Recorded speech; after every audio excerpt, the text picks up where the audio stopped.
The story of Italy and Germany between the wars is pretty much a story of the rise of fascism, because both of them will eventually put in place fascist governments. And so before we jump into each country specifically, I think it's helpful to begin with just a glimmer of a sense of what fascism is, to separate it from just how it's so often used and thrown about and bandied about, this person's a fascist or that person's a fascist or anything like that. Indeed, George Orwell, famous for 1984, will actually write a famous tract called "What is Fascism?" Functionally saying that I've heard it been applied to everything from pacifists to royalists and monarchists to leftists to everything else. Fascism, it's kind of everything and anything. We'll see.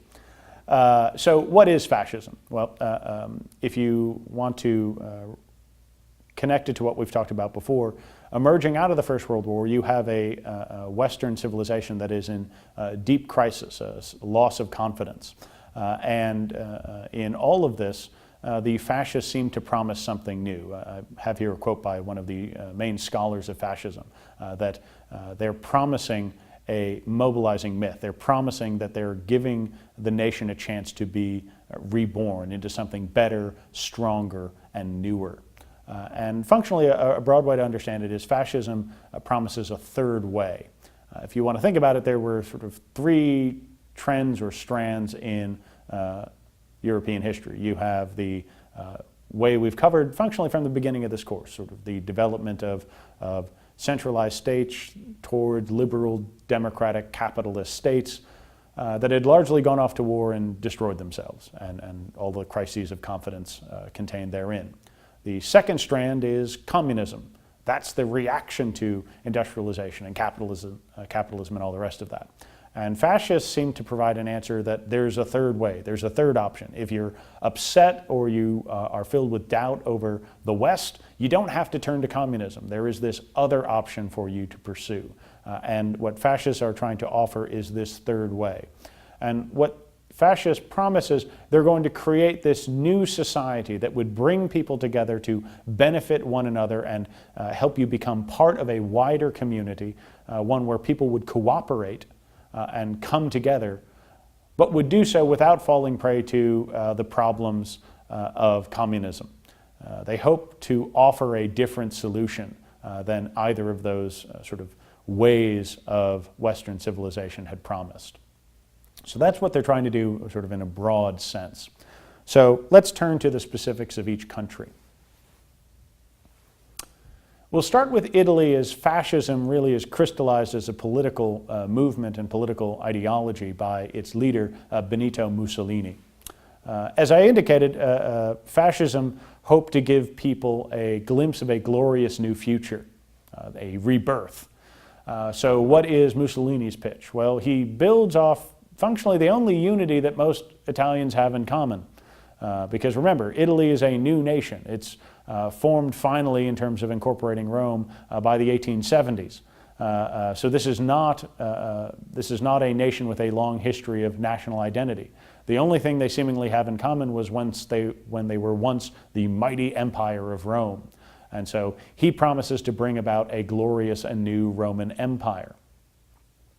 He supports his movement through a paramilitary political organization known as the Black Shirts. And in this, what you should see is there's a resonance of the First World War in all of this. Mussolini at one point promises that he's going to create a trenchocracy in Italy.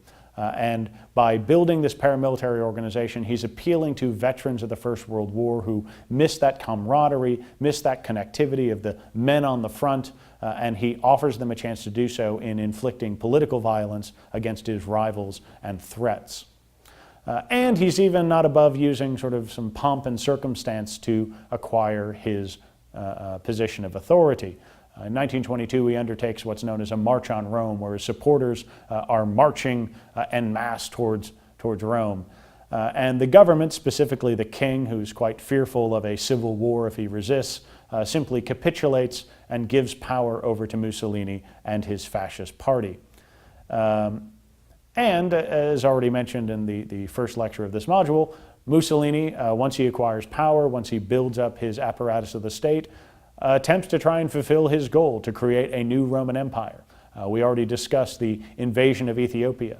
This is an attempt to not only build an empire, but in many ways capture what Mussolini is attempting to do, to create a new man, a new fascist man. And indeed, in a lot of fascist rhetoric, the belief is only through the crucible of war will you identify and create the new fascist man we need. And so for Mussolini, this is a conflict that will grow the empire as well as through bloodshed and hardship produce the type of rugged individuals that, or rugged men rather, that are needed for this new fascist state.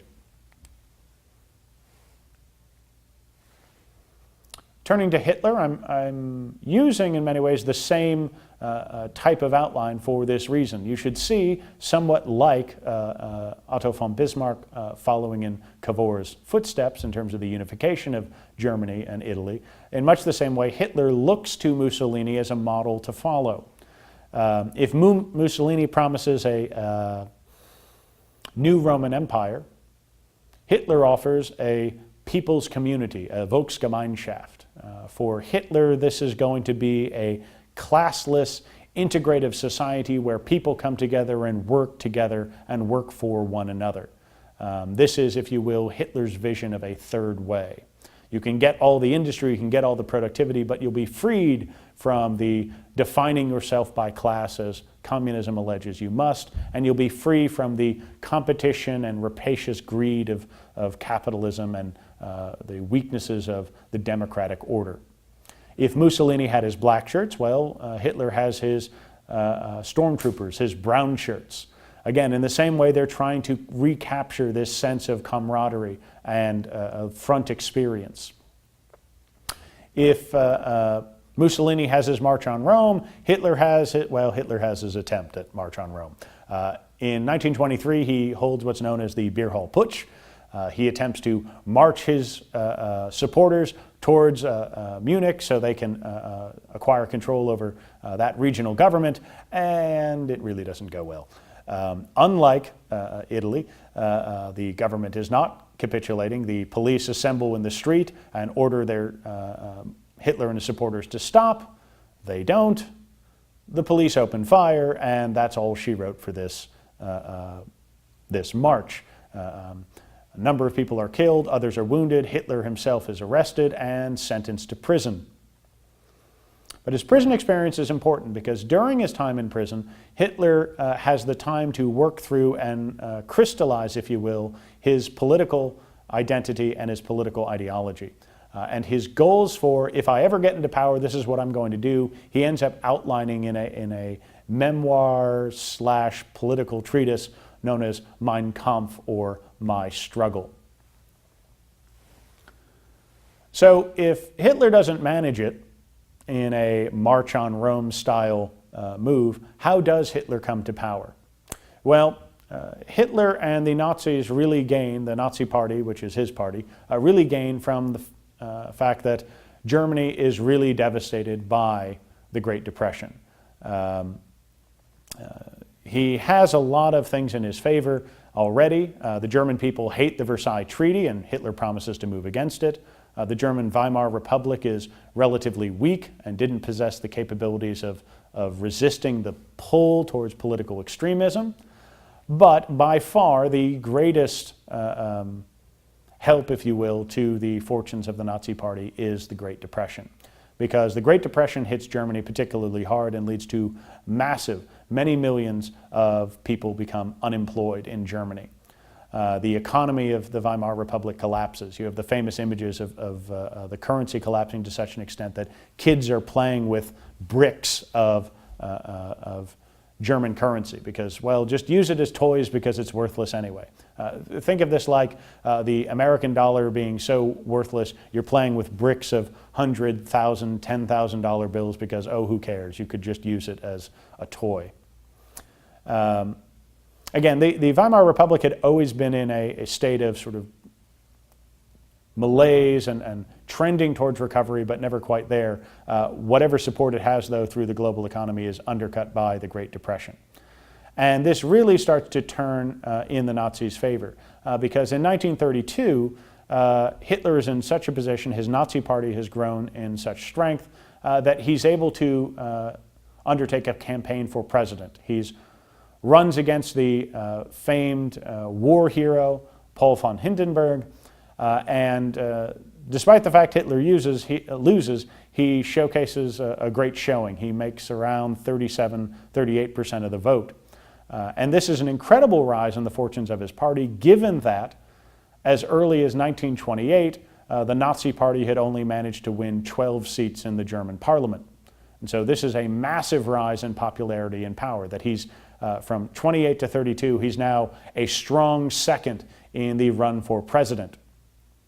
So again, all these things are coming together. The Nazis' resistance to Versailles, the weakness of the Weimar government, the importance of the Great Depression. But Hitler's official rise to power comes when German conservatives decide to support him. They decide to put aside their differences with this somewhat uncouth Hitler and help him become chancellor in 1933. In many ways, this is a foolish political decision on their part, but what they think or believe is that if Hitler gets into power, he's going to become bogged down in all the minutiae of running the government. We can control him. But they were quite wrong. Once Hitler gained levers of power, once he gained access to power, he was not going to give it up until he died. Using political intimidation, including arresting political opponents, Hitler passes the Enabling Act, which is functionally a law that allows him to rule as if he was the legislature, to rule functionally without legislative input. This is the beginning of really centralizing all power in the person of Adolf Hitler. And unsurprisingly, or somewhat akin, if you will, to Joseph Stalin, once Hitler is in power, he then moves against his political enemies. In what's known as the Night of the Long Knives, Hitler has his SS move against what he sees are enemies to his political rule and enemies of the state. And it's here that at least 85 are killed the night of the Long Knives, though the death toll rises to several hundred, and thousands are sent to, if you will, the German version of the Gulag, which is the concentration camp system that Hitler is beginning to set up. So again, he moves against his political enemies, from socialists and communists to conservatives who might be threats to his position. With his position now assured, with Hitler firmly in control of the German state, he then moves to put in place his vision for German society, best represented by the Nuremberg Laws. The Nuremberg Laws were an attempt to redefine German citizenship and the principles of Germany. And what Hitler attempts to do is redefine Germany based on blood, based on the, this is not about the content of your character or individual rights. Now rights are determined by what percentage of blood you are. Namely, it divides the German people into either full-blooded Germans, lesser sort of Mischlings or mixed race people, and then those who are worst of all, Jews. These laws are anti-Semitic. They excluded German Jews from Reich citizenship and prohibited them from marrying Germans, and associated other laws going along with the Nuremberg Laws gradually push the Jews out of the public space, the public sphere entirely, stripping most Jews of political rights, including the right to vote. So what you see in this is, once he's gained power, he's putting in place this racial state that he outlined in Mein Kampf all those times ago when he was in prison. And thus, the Nuremberg Laws begin a process, a deadly process, that would lead to one of the most horrible events of the 20th century. The end result of Hitler's arrival to power in Germany was that in the chaos of World War II, he would undertake the Holocaust, an attempt to make Europe and his possessions free of Jews. And so when we look at the developments of Italy and Germany, the creation of these fascist governments, what we see is they're putting in place two horrible regimes that will not simply push the world towards war, but to one of the most horrible events in human history.